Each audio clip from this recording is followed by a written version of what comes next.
Hi there, and happy 2025 to you. I'm in Sicily, where we spend our post-Christmas holidays and up to New Year's with my partner's family. So I thought this would be a nice opportunity to check in with you and to talk about how to approach the new year. I know there is always, maybe not always, often the desire to start fresh on January 1st, to change something, to improve something, to really start to move closer to our goals, for example. And there's so many feelings that come up about January 1st for me, because I have a long list of things that I want to do, a long list of qualities I'd like to improve on and things like that.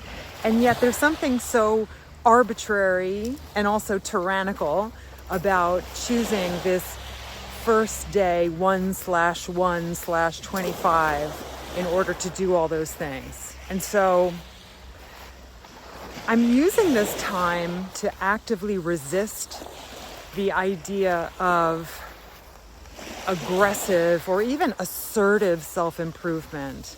And what I'm finding myself drawn to is the need to listen more closely to my body, for example, which is changing. I just turned 50 and I have aging parents and a young son, so I'm in the sandwich generation, going through perimenopause, and I'm just listening to what my body is trying to tell me and to try to make choices based on that listening. I'm listening to my mind and my heart as it responds to what's going on in my personal life, my professional life, and just in the community and in the world, and trying to let my heart guide me in terms of where my efforts are best focused, my time, my strength, my energy, where to put that. And so there's something so appealing about creating a sort of list of things to work on.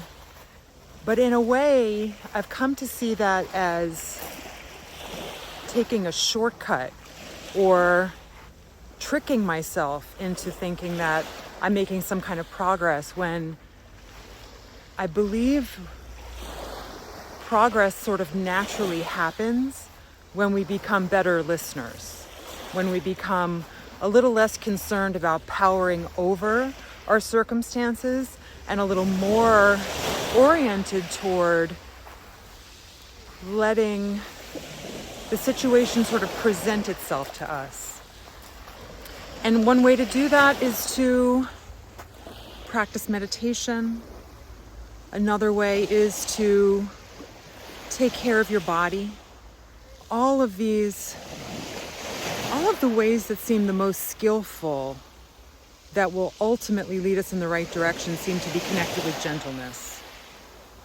And so if there's anything sort of specifically intentional that I'm doing this year, or at least today, in hopes of having a peaceful, sane, healthy, somewhat productive year, is to ask myself, what is the gentle choice?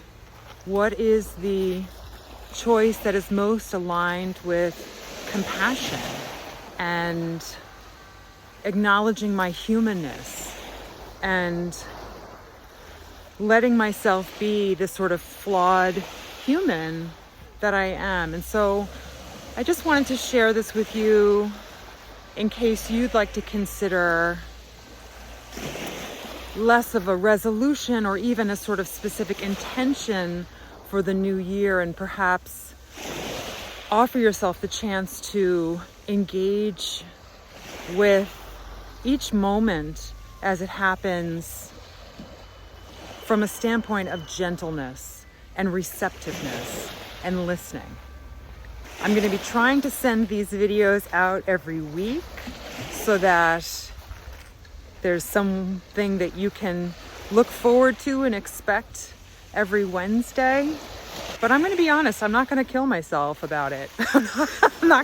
I'm done with the hustle. I'm done with so much of the pushing and forcing. And so I will make every effort to be organized and proactive and make this happen. And please expect me to miss some weeks, and perhaps I'll find a way to work those into what we're talking about. But truly, I wish you a 2025 that is spacious and welcoming of whatever arises for you, so that you can work with that reality to the best of your ability. And please always feel free to reach out to me directly and let me know what you're working with and what would be helpful to you, what would be the most instructive for you in supporting you on your meditation path, on your intuitive eating path, and anything that you're working with. I'm just sort of holding us all in my heart as we begin this year together.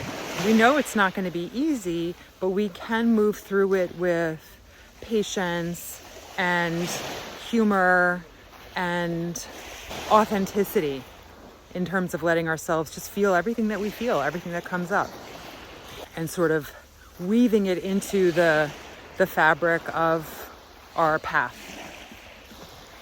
So, bye from Sicily, and see you next week.